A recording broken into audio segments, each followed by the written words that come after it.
Bonjour, nous voilà pour une nouvelle émission d'Expression Young.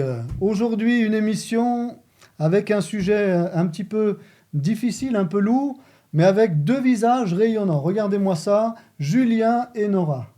Voilà, bienvenue Julien, bienvenue Nora. Merci. Aujourd'hui, le sujet, c'est la dépression, donc un sujet qui touche la jeunesse. Et on voudra faire un petit peu le tour, hein, on ne va pas être exhaustif, mais c'est sûr, faire un petit peu le tour de ce qu'on voit, de ce qu'on ressent et de ce qu'on peut faire pour ces jeunes qui dépriment. Alors, comment ça peut commencer, Julien, peut-être pour toi? Comment ça peut commencer la déprime? Pour toi aussi, Nora, comment est-ce que ça peut commencer? Après, on verra peut-être aussi dans un deuxième temps comment ça se manifeste. Et puis, on essaiera de voir dans un dernier temps, est-ce qu'il y a des solutions? Parce que c'est quand même ça qui est intéressant et ce vers quoi il faut aller, quoi, hein, la solution. Mais avant, peut-être, eh bien, je te demanderai, Julien, de me dire ce que tu aimes, si tu es d'accord, hein, bien sûr. Je te demande ton humble permission, mon ami. Hein. Mais qu'est-ce que tu aimes faire dans la vie, Julien? Mais tu l'as, ma permission. Ah, mais c'est génial. Écoute, moi, je suis logisticien, je travaille à Bussigny, donc pas loin d'Yverdon. Ouais, ok. Et moi, j'habite à Yverdon, donc Yverdon même. Et mes passions, bah, j'aime le tennis, j'aime sortir avec mes amis. Et voilà, c'est T'es un bon vivant, quoi. exactement, Bon, un bon Suisse vivant. c'est bien. Nora, de ton côté, qu'est-ce que tu aimes faire dans la vie? Voilà, où est-ce que tu habites? Alors moi, j'habite à La Chaux-de-Fonds, dans les montagnes. Je travaille C'est bien. là-bas aussi, dans un centre d'addiction, justement, Ah, en tant wow, qu'apprenti. chouette. Ouais, c'est vraiment intéressant. Wow. Et puis comme passion, hein, j'aime danser, j'aime chanter, rigoler et passer du temps en communauté, ensemble. Ok, donc deux personnes qui aiment la vie. Exact. Amen. Ça n'a peut-être pas toujours été le cas. Vous pourrez peut-être nous en dire plus à la fin, quand vous allez nous donner deux mots de votre témoignage. Mais dans un premier temps, alors, est-ce qu'on peut peut-être parler des origines de la dépression, comment est-ce que ça arrive qu'un jeune de 14 ans, 18 ans, 19 ans, même jusqu'à 30 ans, bon, on va dire on est jeune jusqu'à 100 ans, hein, mais comment un jeune peut tomber dans la dépression, Julien? Comment c'est possible? Alors c'est vrai que quand on est jeune, c'est difficile à croire, mais voilà, il y a des choses, des circonstances dans la vie qui font qu'un jeune déprime. Moi, j'ai pensé premièrement à la peine de cœur, Ah oui, donc qui peut être quelque chose de terrible pour un jeune qui se met très rapidement en couple, qui peut être déçu de l'infidélité, ouais. d'être quitté soudainement alors qu'il donne tout ce qu'il a pour sa bien-aimée ou son bien-aimé. Ah, Et c'est ça sûr. peut être terrible à vivre pour ce jeune. Ok. Et ça, c'est quelque chose que tu vois autour de toi.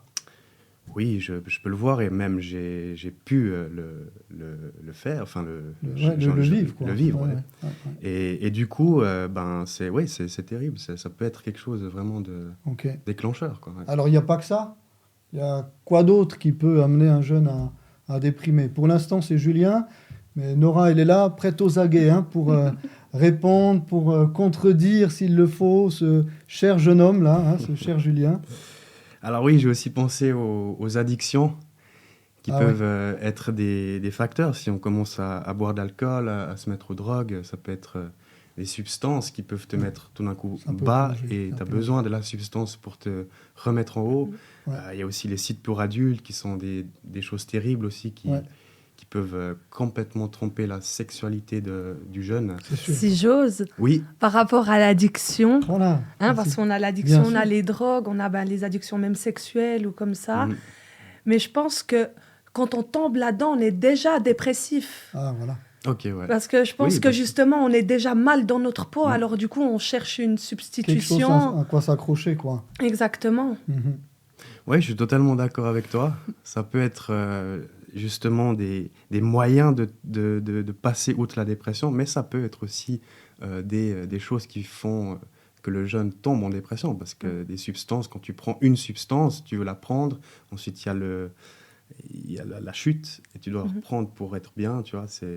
Mais tu as raison, ça peut être des moyens de substitution, effectivement. Ok.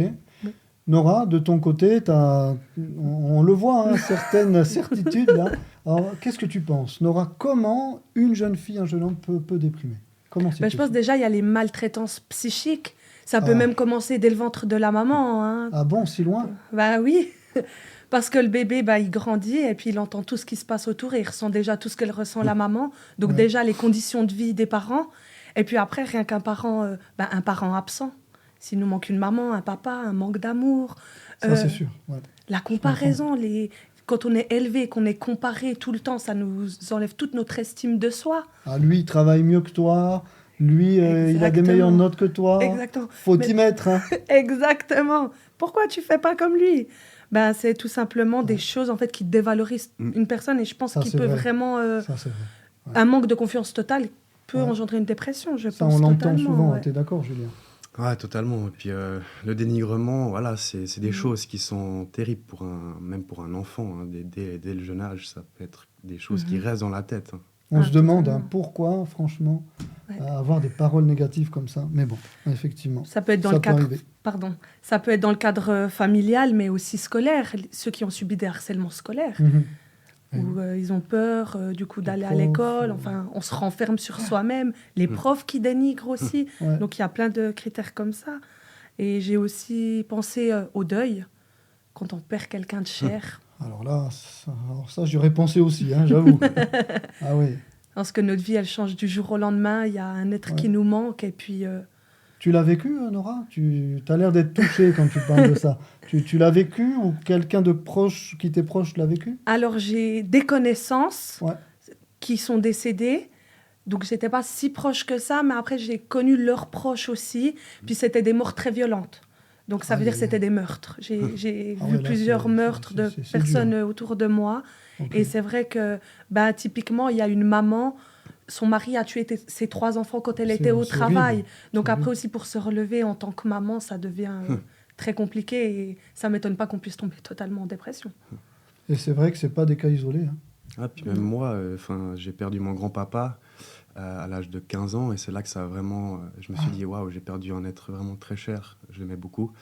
Et du coup, c'est peut-être aussi... Enfin, non, je suis même quasiment sûr que c'est un déclencheur aussi de la dépression qui m'a mis vraiment très mal. Tu l'as vécu, hein, à 15 ans. Je l'ai vécu, ouais. J'ai vécu pas mal de choses, mais c'est vrai que toutes ces choses-là, ça, pour un jeune, c'est pas facile. Mhm. Mhm. Ok. Bon, c'est vrai, toutes ces raisons, il y en aurait certainement d'autres, mais aussi à quoi vous reconnaissez qu'un jeune déprime? Ça, je pense que les personnes qui vont vous regarder, qui vont regarder l'émission, seront intéressées aussi de savoir comment on peut voir qu'un jeune déprime. Parce que, franchement, en tant que parent, des fois, on peut ne pas voir que notre fils ou notre fille déprime. On a entendu ça. Des parents qui ne l'ont pas vu. Même si c'était des bons parents. Alors, est-ce que vous pouvez nous donner des signes qui nous amènent à reconnaître peut-être qu'un pote, quelqu'un qui nous est proche ou un enfant, un jeune ne va pas bien? Alors moi, j'ai pensé surtout à l'isolement. Quand un jeune s'isole et qui reste chez lui, qui ne sort plus, eh bien, on voit aussi qu'il y a une certaine dépression, alors que ce jeune homme, avant, était tout enjoué, qui sortait, etc. Par là, on peut vraiment voir une dépression chez ce jeune. Et j'ai aussi pensé à la tristesse chronique. C'est-à-dire que quand quelqu'un pleure assez facilement sur des choses complètement futiles... Et ça c'est pas juste de l'émotion. C'est pas juste de l'émotion, ça peut être aussi une baisse de confiance en soi, qui d'un coup tu te mets à pleurer parce que t'as pas fait bien ça, ou des choses comme ça. Et... La moindre petite pression, en fait, c'est ça. Hein. Exactement. Ah ouais, okay. Non, mais je dis ça parce que moi j'avais un grand-père, dès que tu lui disais quelque chose, il se mettait à pleurer, tu vois, donc il était dépressif alors mon grand-père. Alors, pas toujours. Hein. Bon, c'est vraiment des choses très compliquées parce que la tristesse chez un dépressif peut vraiment être complètement... on le voit vraiment sur des pleurs qui sont pas dans l'habitude de ce jeune. Tandis que quelqu'un qui a toujours pleuré comme ça, d'émotions, on sait qu'il pleure très facilement. Mais quelqu'un qui a jamais pleuré comme ça, on peut vite le voir par ça.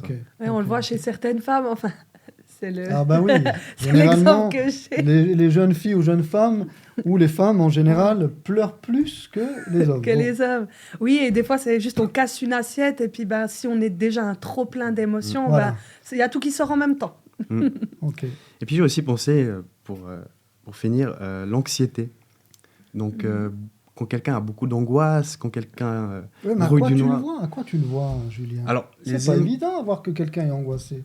Des fois, oui, mais d'autres fois, il vit tout de l'intérieur. C'est vrai, il vit tout de l'intérieur, mais lui, il peut le manifester en le disant. C'est-à-dire que le jeune peut se dire, peut te parler et te dire, ah purée, je suis pas très bien, je suis un peu angoissé aujourd'hui, Ah, etc. voilà. Ah, oui, oui. Et du coup, ça peut être des phobies sociales, ça peut être plein d'autres choses. Hein.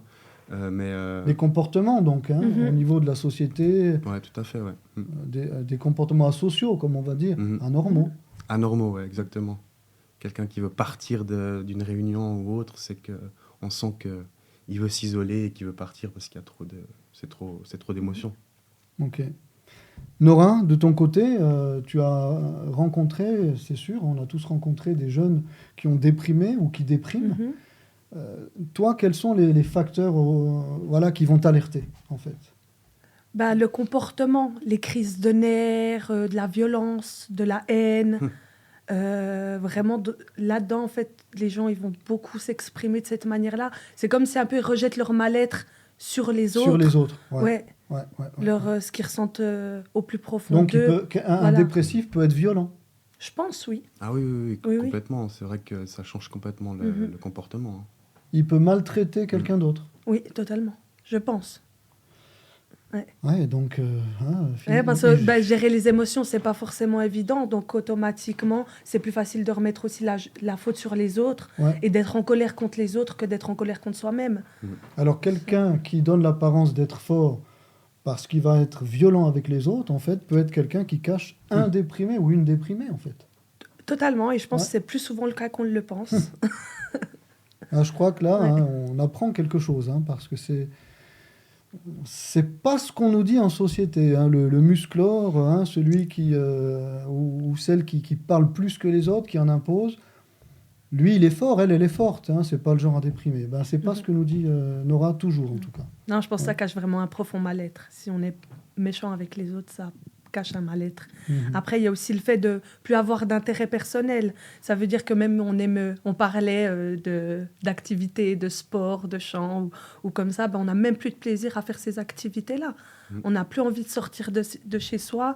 La journée, elle commence. Je pense que c'est des gens en fait qui commencent à annuler petit à petit Ah, les voilà. rendez-vous. Ouais, Puis ouais, ils ouais. disparaissent en fait. On comprend pas trop pourquoi. Ah, voilà.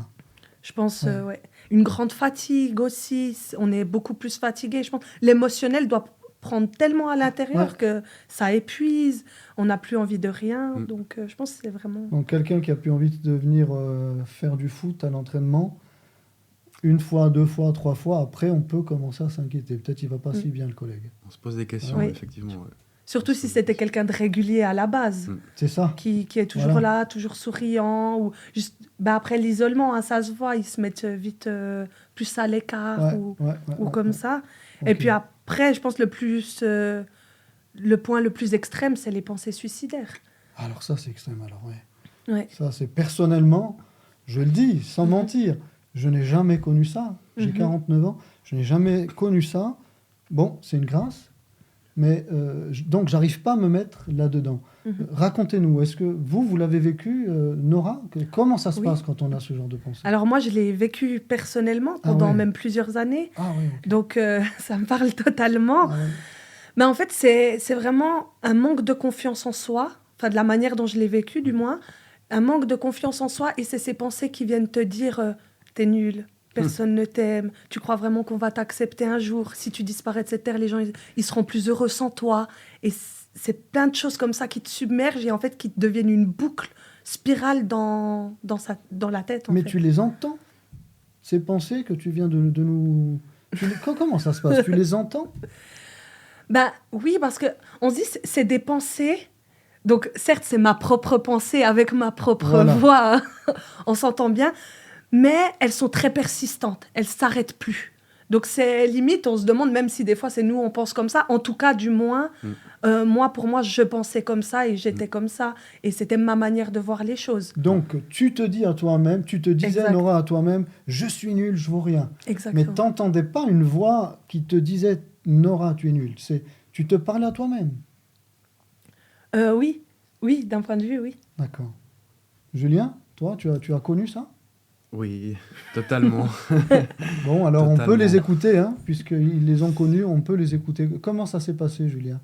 Est-ce que c'est une voix qui vient de l'extérieur? Ça Alors- vient de l'intérieur? Comment ça arrive que on veut mourir quand on est jeune? Alors, contrairement à Nora, moi je dirais que c'est plutôt des voix que j'entends. Alors ça parle plus au psychique, des maladies plutôt psychiques. Et du coup, c'est plutôt des voix qui te dénigrent, qui te disent Ah oui, ouais, des choses comme ça. Et moi je l'ai vécu et même j'ai fait une tentative. Ouais. Ça a été très dur à vivre. Enfin, j'en suis sorti magnifiquement bien aujourd'hui. Et, Ah bon, on le voit, hein. Alors, on le voit, on peut le dire. oui, et voilà, c'est des voix, c'est des dénigrements peut-être qu'on a entendus quand on est jeune. Voilà, c'est toutes ces Des choses choses en qui fait. te reviennent donc. Ouais, exactement. Ouais. Mais quand tu dis des voix, pour que ceux qui nous écoutent comprennent bien, on a compris Nora, c'est elle-même qui se dénigrait, etc. Mais là, tu dis des voix extérieures. Explique un petit peu, Julien, ça veut dire quoi? Alors, c'est pas facile à expliquer, mais je dirais en fait, c'est un peu des voix qui. Enfin, moi, j'étais pas vraiment dans la schizophrénie, mais Ok. j'étais plutôt schizotypique. Donc, c'est un trouble très léger de la schizophrénie. D'accord? J'avais pas des voix audibles comme les schizophrènes, mais c'est plutôt des voix, comme Nora le dit, mais qui sont pas mes propres pensées. Ah, quand même, quand même. Voilà. Donc c'est différent. Hein. Nora disait que c'était quand même elle. Mm. Que là, c'est l'effet des médicaments, de tout un tas de choses. un tas quoi. de trucs, Ouais, ouais. les angoisses. Ah, Ok. ouais. Ok. Si vous êtes d'accord, Julien et Nora, on a une noble assemblée qui nous écoute sagement. On va un peu les interpeller. Il y a un jeune ici, Slavko, qui voudrait prendre la parole. On te laisse la parole, Slavko. Merci beaucoup. Alors, oui, je voulais rebondir vraiment sur ce que disait Nora. Quelque chose qui m'a beaucoup marqué, c'est le fait que Nora disait comment un jeune peut être impacté dès du moment ventre qu'il de est sa dans mère. le ventre de sa mère. Ouais. Et que ma mère a toujours été quelqu'un qui a beaucoup souffert de dépression. Et à cette époque, on vivait au Canada. Et lorsque j'avais 1 année, j'ai avalé une batterie. J'ai commencé à m'étouffer. Et au même moment, mon père est arrivé. Il m'a pris dans les bras et il m'a emmené à l'hôpital. Et les médecins ont dit que si on était venu à quelques minutes en retard, ça aurait été fini de moi. Ouais. Et pourquoi je parle de ça, c'est parce qu'en fait, il y a eu de multiples situations qui ont engendré chez moi d'avoir souffert d'une dépression extrêmement grave, mais aussi d'anxiété et de crise de panique extrêmement grave. Ouais. Et vraiment, c'est des choses qui sont extrêmement dures. Et voilà, c'était vraiment ça que je Et voulais tu partager. confirmes ces voix oppressantes? Tu les as entendues, Slavko, aussi? Oui, je les ai entendues. Pour moi, c'était comme des voix étrangères D'accord. que j'entendais dans mon esprit, qui voulaient comme m'abattre, qui voulaient me décourager. Il m'est déjà arrivé d'avoir entendu des voix, mais tu ne vaux rien, tu ne sers à rien. Ouais, ça- Et moi, je rebondissais là-dessus avec des versets chrétiens qui disaient vraiment comment Jésus nous a donné autorité et que je m'attachais constamment à la foi. Je voulais aussi rebondir que par rapport au suicide, vous disiez notamment comment une personne peut arriver au suicide, et tout ce que vous avez dit là était très juste. Mais il y a certaines personnes qui peuvent arriver à un découragement, c'est-à-dire que ils ont combattu des souffrances dans leur vie qu'ils ont vécues depuis tellement longtemps qu'est venu un jour où ils n'ont plus de force et qu'ils ont comme commencé à abandonner ou à perdre espoir n'ayant plus d'énergie, d'être guéris. Oui. Et c'est ce qui a pu pousser certaines personnes à vouloir sauter la vie. D'accord. Et donc, tu as dit un petit détail, que les versets bibliques, c'est beau ça, qu'est-ce que vous en pensez, vous qui regardez la télévision, hein, que les versets bibliques peuvent vraiment contrer ce genre de pensée, mais terrible, qui amène la personne à se dévaloriser et à vouloir sauter la vie alors qu'elle a 14, 16, 18, 20 ans? Je voudrais vous donner ce témoignage. Lorsque j'avais 16 ans, donc aujourd'hui j'en ai 24, Okay. j'étais dans une grave dépression. J'ai fait plusieurs tentatives de suicide que je n'ai pas réussi. Mais ma dernière tentative de suicide, j'ai été hospitalisé à l'hôpital et ensuite on m'a transféré à l'hôpital psychiatrique. Et j'étais seul dans ma chambre lorsque je me suis mis à hurler et à pleurer. Je disais de vive voix qu'il n'y a plus d'espoir pour moi. Parce que d'un point de vue médical, il est écrit qu'une personne dépressive est dépressif à vie. Et moi, j'étais déjà dépressif gravement à l'âge de 16 ans. Ouais, terrible. Et je me disais, en fait, mais il n'y a plus d'espoir pour moi. La vie ne vaut plus la peine. Et là, j'ai vraiment entendu une voix qui est venue des cieux, qui m'a posé cette question. Et je l'ai entendue aussi audiblement que je vous parle actuellement. Wow. Okay. Qui m'a dit « Et si Jésus pouvait t'aider ?» D'accord. Et moi, à ce moment-là, en pleurant, évidemment, j'ai entendu parler de Jésus. Oui. Mes parents sont très croyants. J'ai entendu... Au moment où j'ai entendu cette voix, j'ai eu des visions de Jésus qui guérissait des paralytiques, qui guérissait des aveugles. Et en pleurant, j'ai dit « Mais si Jésus, il est qui il est, si Jésus existe vraiment, s'il peut me guérir de cette dépression, alors je veux de lui. Je veux de lui dans ma vie. » Et en fait, c'est là que tout a changé. C'est-à-dire que la foi, la prière, la louange, c'est-à-dire les musiques chrétiennes, ont eu un impact énorme pour combattre ces voix négatives qui veulent vous décourager, qui veulent vous détruire, tout simplement. Oui. Très fort témoignage. Merci beaucoup, Slavko. Voilà, alors il y a une deuxième personne dans le public, c'est une jeune fille cette fois, Caroline, qui veut aussi intervenir. Nous t'écoutons, Caroline. Oui, alors j'avais une question. Oui. Donc vous avez parlé des signes de la dépression. Et je me demandais, en tant que personne entourage, donc la famille ou les amis, quand on voit des signes chez une personne, qu'est-ce qu'on peut faire? Je ne sais pas si vous avez des témoignages personnels de ce qui vous a aidé ou aussi des contre-exemples de choses à ne pas faire. Waouh, c'est une question importante. Ouais. Place aux dames. Allez, Nora. Avec plaisir. Alors, c'est une très, très bonne question. Personnellement, déjà, je pense que la personne dépressive a besoin de se sentir comprise. Qu'on lui dise « Ah non, pour la raison pour laquelle tu pleures, c'est pas important. Ah, mais tu te prends la tête pour rien. Ah, mais tu poses trop loin. » C'est tout le genre de choses qu'il faut surtout ne pas dire. Parce que la personne a besoin de se sentir entendue. Elle a un mal-être et elle a besoin qu'on l'entende. Il faut que ça sorte, quoi. Hein. Exactement, ouais. Donc, je pense déjà, il y a ces mots-là à ne pas dire. Je ne sais pas si, Julien, tu veux rajouter quelque chose? En fait, la personne, il faut surtout pas la brusquer, justement parce que, en fait, quand on brusque trop, le jeune, il va trop se sentir brusqué, et du coup, il va se renfermer encore plus. L'important, c'est que lui soit compris, comme Nora l'a dit, et qu'il prenne son temps, surtout, sur sa dépression, de sortir de là, et pas le brusquer, parce que ça peut vraiment le rendre encore plus renfermé sur lui-même. Et du coup, vraiment être très doux, très gentil avec lui, le laisser prendre son temps, surtout, ça c'est très important. Et voilà. Et si j'ose juste rajouter... Bien sûr. Je pense que là, justement, c'est dans les choses qu'on ne doit pas faire. Et comment aider quelqu'un? Parce que c'est pas évident d'aider quelqu'un qui a déjà pas envie de s'aider soi-même. Et puis des fois, on est vite dépassé par tout ça.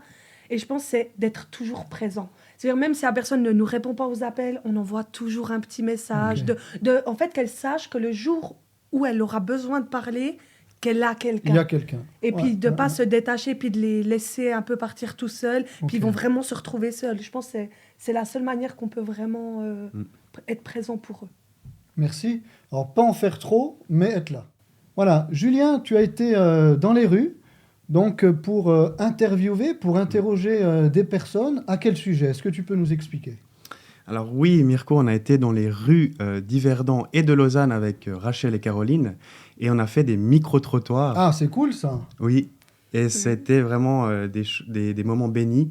Et on a posé la question en fait à des jeunes, qu'est-ce qu'ils pensaient de la dépression. Donc on a mis la même trame, on leur a posé la question, Ok. et on vous laisse regarder.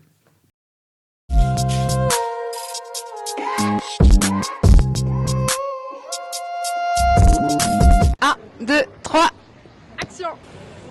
Voilà, salut, on est dans les rues de Lausanne aujourd'hui, et je suis Julien, et je suis avec... Caroline, Et aujourd'hui, on va interviewer des jeunes dans la rue.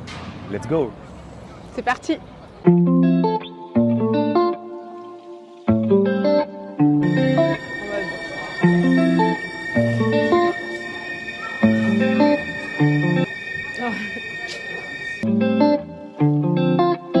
Nous sommes avec...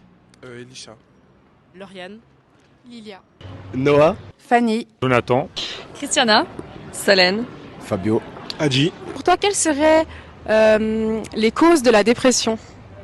alors en vrai, ça peut venir de tout et n'importe quoi pour moi. Je pense que ça dépend surtout à la base, quels moyens tu as au niveau mental d'encaisser telle ou telle chose. On est avec Jennifer et Lynn. Quelles sont les causes de la dépression, les origines? Alors, je dirais les origines ou autres, ça peut être... en fait, notre génération, elle a beaucoup de problèmes à gérer, déjà que ce soit au niveau général, toutes les choses qui se passent dans le monde, en fait, qui peuvent aussi nous affecter. C'est vrai que vu comme le monde avance et que tout est assez négatif, c'est ça qui cause un peu la dépression et qui... je sais pas comment expliquer, mais ça joue sur les humeurs des gens et du coup, il y a beaucoup plus de dépression ces temps-ci. Les difficultés à s'insérer dans la société actuelle. Quels seraient en fait peut-être les signes de dépression chez les personnes? Alors écoute, je vais régulièrement évangéliser en ville et ça passe toujours à travers les yeux. Je pense qu'un des principaux signes, je dirais, c'est quand même l'isolement social. Par exemple, une personne qui est dépressive, elle aura tendance à plus s'isoler. Il y a l'isolement d'un côté, mais souvent, on pense pas, enfin, ils arrivent bien à cacher, ils veulent aussi cacher devant leurs potes, devant la société et tout. Se voir un manque de goût à la vie. Peut-être un manque de motivation face aux tâches qu'on doit faire mais qu'on n'arrive pas à faire, peut-être aussi. On peut remarquer aussi que ils sourient en public et après quand ils sont chez eux c'est très dans un monde assez ils sont assez seuls. Et puis, quelle serait pour vous la solution? Comment on pourrait dire à un jeune aujourd'hui qui déprime de voir la vie qui est belle quand même et de la motiver en fait cette personne? Alors, je pense... En fait, je sais pas si nous, on a vraiment de pas pouvoir, mais si on peut vraiment faire quelque chose par rapport à cette personne. Parce que vraiment, quand c'est quelqu'un de proche, on a envie de l'aider. La solution la plus simple serait d'aller consulter. Donc ça, c'est un truc qu'on dit tout le temps, mais qui n'est pas facile à faire. Je pense surtout qu'il faut en parler. Et puis, si on va pas bien, vraiment, c'est pas quelque chose de grave. Et essayer de sortir, découvrir de nouvelles choses aussi, je pense que ça peut être pas mal, ouais. Moi, je dirais aussi d'en parler aux gens, de se confier. Jésus-Christ. Amen. Alors Jésus, amen. Jésus, c'est quelque chose de puissant, d'énorme. Et ma vie a changé il y a 4 ans, mais totalement. Il est au-dessus de toute autre chose. C'est lui qui nous a créés. Il nous aime plus que toute autre chose, quoi. Donc ouais, je dirais ouvrez votre cœur à lui et vous sentirez beaucoup de choses qui vont se passer. Et acceptez-le dans votre vie, de tout votre cœur, et dites-le de votre bouche. Et je pense que vous verrez une transformation énorme à l'intérieur de vous et qui viendra soulager beaucoup de choses. Il n'a pas dit que tu coulerais, il n'a pas dit que tu sombrerais, il a dit allons de l'autre bord, allons de l'autre bord. Amen. Merci mon frère. Merci beaucoup. Que Dieu vous bénisse. Toi aussi. Merci à vous. Waouh, Julien, quelles images. Chouette, avec Caroline. Tous les deux courageux comme ça pour aller interroger les gens, des personnes que vous connaissez pas. Chouette. Ok, ben écoute, il y a de l'espoir, hein, d'après ce que nous disent ces personnes, il y a de l'espoir. Malgré le fait qu'il y ait effectivement une grande désolation quand même, mais il y a de l'espoir. Donc on arrive finalement à notre dernière partie, c'est qu'il y a de l'espoir. Ouf, on va respirer un peu là, hein, surtout ceux qui nous écoutent et qui peut-être en ce moment pleurent, n'ont pas envie de rigoler avec nous, n'ont pas envie de sourire, se disent mais dites-moi, est-ce qu'il y a de l'espoir? Comment on peut s'en sortir? Alors Caroline, par sa question, a déjà quelque part nous a permis d'embrayer déjà sur cette dernière partie. Alors Julien, comment on peut s'en sortir? Quels sont les moyens de pouvoir sortir de ce gouffre, de ce puits? Explique-nous. Alors moi, ce qui m'a énormément aidé quand j'étais en dépression, c'est surtout l'activité. Donc quand j'ai trouvé un travail, ça m'a aidé vraiment de manière incroyable, parce qu'en fait, si tu veux, les pensées, elles tournent plus. Et du coup, tu es fixé sur ton travail et toute la journée, tu es cadré. D'accord. Et du coup, ça m'a beaucoup aidé. Mais comment tu fais quand tu es déprimé à travailler? C'est la volonté. C'est vrai que c'est un démarrage. C'est un peu comme une voiture. On essaye de démarrer et puis après, on regarde si elle roule. Et quand elle roule, c'est parti. Donc c'est possible. Pour ceux qui nous regardent, quelqu'un déprime et il se dit « j'ai arrêté le travail ». Un jeune, il a arrêté son apprentissage.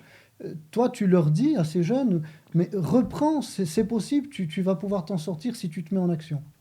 Bien sûr, totalement. Parce que si tu aimes ce que tu fais Oui. dans la vie, ça aide déjà beaucoup. Et ton travail, de toute façon, c'est vraiment aimer son travail avant tout. Et après, voilà, ça D'accord. ouais. D'accord. Bon, chacun a quand même une passion. Hein, si on fait une formation, normalement, c'est qu'on aime quand même. Donc, ça, c'est une première piste. Tu as d'autres pistes intéressantes, concrètes? Oui, alors j'ai pensé aussi, ce qui était mon cas aussi, c'est la vie sociale, être entouré, avoir des amis, hein, comme j'ai pu le faire, l'expérimenter aussi. C'est vrai que quand je suis arrivé à Yverdon, j'étais tout seul. Et je suis arrivé à l'église, j'ai rencontré des gens, j'ai eu des amis qui étaient là, et qui maintenant sont des frères. Enfin, c'est magnifique. Et voilà, c'est vraiment l'entourage, l'activité et toutes ces choses qui font que le jeune peut vraiment commencer à croire en quelque chose dans sa vie. Je me permets quand même de t'interpeller. Oui. Tu as fait du tennis et tu as dit quand même que des fois tu râlais parce que tu disais « Ah, le jour quand même où j'aurai plus de médoc, alors là, vous allez voir les gars, ça sera 6-0, 6-0, 6-0. » Non? Alors, je dirais pas 6-0, 6-0, 6-0, mais je pense que sans les médicaments, c'est clair que j'aurais beaucoup plus de physique. Voilà, c'est vrai que les médicaments nous font prendre beaucoup de poids, nous tassent énormément sur les émotions, sur le physique. Et du coup, sans les médicaments, je peux être un bon tennisman, je pense. Mais tu l'es. Ok, Nora, de ton côté, qu'est-ce que tu dirais à des jeunes qui sont en dépression, qui peut-être aujourd'hui se disent « mais bon, c'est bien beau ce que vous dites, mais ça ne m'a pas encore touché. J'ai encore besoin d'autre chose. Dites-moi autre chose pour m'en sortir. » Qu'est-ce que tu dirais? C'est une question pertinente parce que chaque personne est différente, c'est ça, bien sûr. C'est ça. Mais je pense tout d'abord, c'est qu'ils doivent le vouloir eux-mêmes et croire qu'il y a de l'espoir. Déjà, commencer par y croire. Parce que le problème, quand on est dans le désespoir, on n'y croit plus. Voilà, c'est ça. Alors déjà, quand on n'y croit plus, ça devient compliqué pour qui que ce soit de se réintégrer dans la société ou comme ça. Comme tu disais, par rapport au travail, comment on fait pour se lever quand on est dépressif? En fait, on a la chance que Dieu nous a créés avec des bonnes habitudes, si on prend des bonnes habitudes. Donc, des fois, on a besoin de créer des nouvelles habitudes. Donc, au début, c'est... Se forcer quand même. C'est se forcer. On doit se faire un minimum violence. Et de voir... Je pense que même dans le désespoir, il y a du positif. Et en fait, il faut réussir déjà à voir les choses. Se dire, si je peux partager... Moi, je me souviens que j'avais arrêté un apprentissage gros burn-out, grosse dépression. Financièrement, ça s'est dégradé. Quoi. Ouais. Donc, je me suis retrouvée dans une situation, c'était juste pas possible.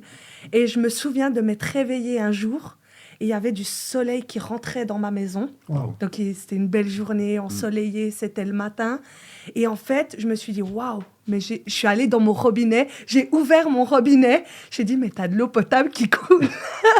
Ah ouais, il y a eu un déclic. Oui, en fait, et de se dire, ok, j'ai pas d'argent, je vais peut-être pas aller m'acheter une bouteille de coca, mais en fait, j'ai de l'eau potable ici. Même si j'ose dire, en Suisse, on a même de l'eau potable dans nos toilettes quand même. Hein. Donc c'est pour se dire... On est dans un pays béni. Hein. Quand on se dit la chance qu'on a, et puis en fait, on commence à remarquer chaque petit détail, puis ces choses deviennent aussi positives dans notre quotidien. Ouais. D'accord. C'est intéressant. C'est intéressant parce que moi, j'ai vécu presque la même chose. C'est que j'étais en apprentissage et j'ai arrêté l'apprentissage et je suis tombé en burn-out. Voilà. Tu vois. Donc, on est quasiment pareil. Hein. C'est fou. Et puis, oui, franchement, pour le jeune qui a besoin de solutions, effectivement, l'activité, être entouré, tout ça, c'est très important. L'accompagnement. Hein. L'accompagnement. C'est ça, en fait, on n'est pas tout seul à le vivre. Comme là, il dit, on se rend compte qu'on a un témoignage un peu similaire. Et puis, en fait, ça veut dire qu'on n'est pas les seuls, qu'il y a plein d'autres jeunes dans cette situation et de se dire, mais vous n'êtes pas seuls au monde, en fait. On est plusieurs à le vivre et venez, on le vit ensemble. Alors, vous avez entendu, quelques pistes, voilà, vous qui êtes jeune ou moins jeune et qui passez par des moments difficiles, c'est possible. Moi, je connais bien Julien. Nora, on la découvre, mais franchement, quand on les voit, on se dit, mais vraiment, vous étiez des déprimés avant, c'est quand même étonnant. L'accompagnement, donc. L'accompagnement, c'est très, très important. Mais mettez-vous quand même à la place de ceux qui accompagnent. Je voudrais juste dire ça. C'est pas évident. On aime la vie, puis il y a quelqu'un, il est tout le temps en train de bouder. Tu veux faire du tennis? Non, j'ai pas envie. Tu veux aller regarder un film au Cinoche? Non, j'ai pas envie. Tu viens à la réunion? Je suis fatigué. Une fois, 2 fois, 10 fois, 20 fois. C'est pas évident d'accompagner quelqu'un quand même. Il faut beaucoup de persévérance et pas lâcher, en fait. Et rien lâcher. Si tu commences à te dire mais il veut rien faire et tu lâches, c'est fini. C'est fini. Ouais. C'est énormément de persévérance, énormément de présence, d'accompagnement, de mots gentils et qui donnent vraiment des bonnes ondes aussi à ce jeune qui est en dépression, vraiment. Oui, et je pense même si c'est moins régulier qu'avant, peut-être c'était une personne qu'on appelait toutes les semaines, tous les 3 jours, puis que maintenant moins, parce qu'elle est moins réceptive, parce qu'elle est justement dans une phase dépressive. Au moins un message de temps en temps, et pas prendre les choses à cœur, en fait, se dire, la personne, elle traverse quelque chose de compliqué, et moi, j'oublierai jamais de prendre de ses nouvelles, puis jauger pour que ça nous affecte pas trop prendre non la plus, distance quand même, voilà, puis c'est pas contre nous, de toute façon. Hein. C'est ça. Et, il ou elle est dans son puits, voilà, tout à fait. Oui, voilà, nous avons encore donc une intervention dans le public, c'est Jordi. On t'écoute, Jordi. Oui, du coup, je voulais réagir sur quelque chose, puis surtout poser une question par rapport à ça. Oui. Vous avez dit que lorsque quelqu'un est en dépression, les personnes accompagnantes, doivent souvent beaucoup persévérer pour pouvoir comprendre et aider la personne. Est-ce que vous diriez... ma question plutôt, ce serait, est-ce que si l'accompagnant est une personne chrétienne, par exemple, qui a la foi et tout, est-ce que en fonction de... avec ça, en fait, avec cette option, entre guillemets, qui est d'avoir la foi et tout, est-ce qu'on pourrait se dire que plus facilement, on va pouvoir aider la personne en priant, en demandant la prière à plusieurs personnes, en essayant de prendre du temps avec Dieu pour comprendre cette personne? Qu'est-ce que vous diriez là-dessus? Alors, la question de Jordi est magnifique, parce qu'on allait justement parler de cela quand même. Les chrétiens, on a quand même le Seigneur Jésus qui nous aide. Alors là, la question de Jordi, quelle est la différence entre un accompagnant qui va avoir cette foi en Dieu et puis un accompagnant qui ne connaîtrait pas encore le Seigneur, n'aurait pas encore cette force en lui? Quelle est la différence? En quoi ça change, le fait d'avoir la foi pour accompagner quelqu'un? En fait, toutes ces maladies psychiques, etc., sont des maladies qui sont liées au spirituel. Donc, au final, la foi, au niveau de la prière, c'est une arme très puissante contre ces spiritualités. Et du coup, ça peut être vraiment quelque chose de très fort et qui peut amener à ce jeune d'être libéré de certaines choses par la prière. Donc nous, en tout cas, on le vit ça. La prière, c'est quelque chose, pour moi, c'est l'arme la plus puissante du monde. Contre des esprits méchants, c'est dévastateur. Et puis, franchement, voilà, nous, on a la foi en Jésus, on aime Jésus, Jésus nous a délivrés. Moi, la dépression, elle est partie en Jésus-Christ. Jésus m'a donné un travail. Après 3 semaines, j'ai prié. Ça, c'est du concret. Hein. C'est du concret. Avant, je me forçais à aller au travail. Je lâchais prise. Yes. Et depuis que j'ai rencontré le Seigneur, ça a complètement changé. Ça veut dire que Dieu m'a placé là où il fallait. Il m'a placé dans un travail qui me plaît. Et tous les jours, je me réveille avec le sourire, la banane, parce que je sais que Jésus est là et qu'il m'accompagne. Donc oui, la foi est un très, très grand moyen de sortir de ces dépressions. Et même, je dirais... le moyen. Logique, voilà, le moyen. Avec un grand L et un grand L. Tout à fait. C'est vrai que ton médecin t'a dit que sur 1000 patients de la maladie dont tu étais atteint, il y en a 2 qui s'en sortent sur 1000 patients. Et alors... tu fais partie de ces 2, donc c'est quand même fort. Incroyable. Alors quand il m'a dit ça, j'étais un peu surpris. Je le dis, vraiment, j'étais surpris. Du coup, quand il m'a dit ça, je me dis 1000 patients quand même, attends. C'est quand même énorme, c'est pas... Et du coup, il m'a dit clairement, sur 1000 patients que j'ai eus depuis que je travaille justement à Yverdon, Julien, vous faites partie, entre guillemets, je dirais, des 2 personnes qui sont sorties aussi bien. C'est-à-dire un travail à 100%, qui fait du tennis. Et qui a changé complètement, parce que même le comportement, au niveau du comportement, ça a complètement changé.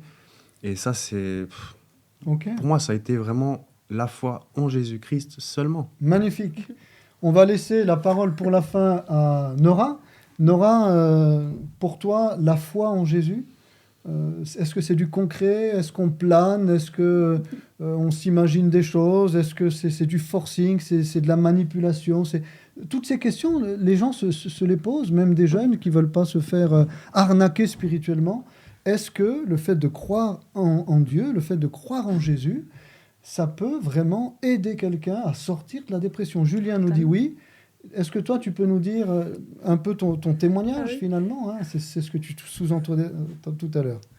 Alors déjà, je pense que Jésus est la solution. Ah voilà, c'est clair. Là, hein.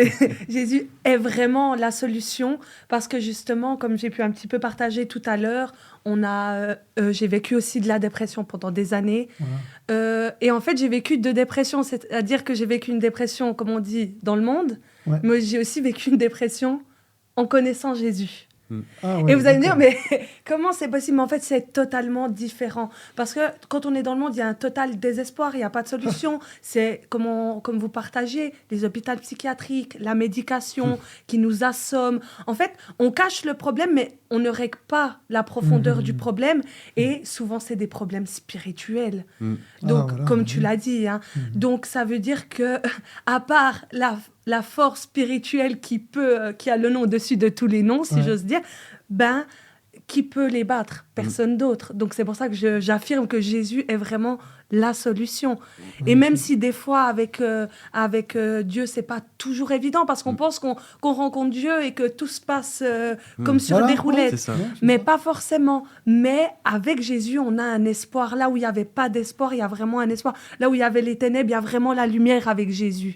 Donc je pense que la solution pour sortir définitivement de ça, c'est Jésus.